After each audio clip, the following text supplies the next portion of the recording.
মার্চের শেষ দিকে আর্জেন্টিনার উশাইয়া বন্দর থেকে যাত্রা শুরু করেছিল এমভি হন্ডিয়াস নামের বিলাসবহুল প্রমোত্তরী।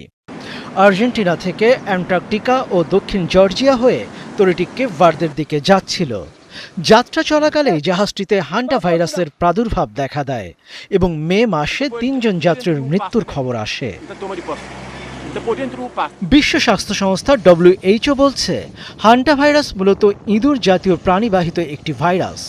অবশ্য কোনো কোনো ক্ষেত্রে এই ভাইরাস মানুষ থেকে মানুষে ছড়াতে পারে, তবে তা বিরল।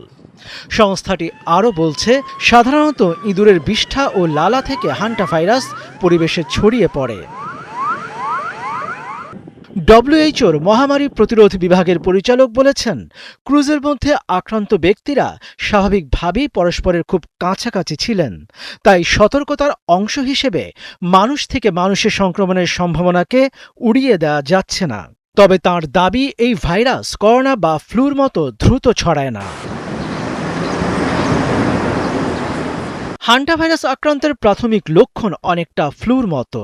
প্রাথমিক পর্যায়ে তাই অনেকেই একে ইনফ্লুয়েঞ্জা বা সাধারণ জ্বর বলে মনে করেন। পেশিতে ব্যথা, মাথা ব্যথা, অল্পতেই ক্লান্তি, বমি এই লক্ষণগুলি দেখা যায়।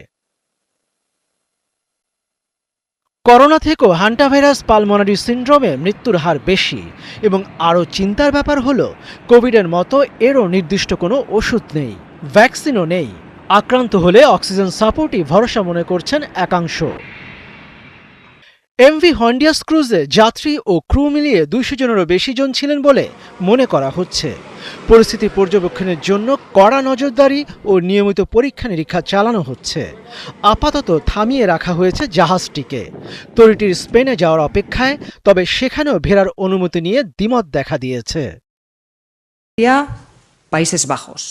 মনিরুজ্জামান বাবু, 71। Este fin de semana tuvimos conocimiento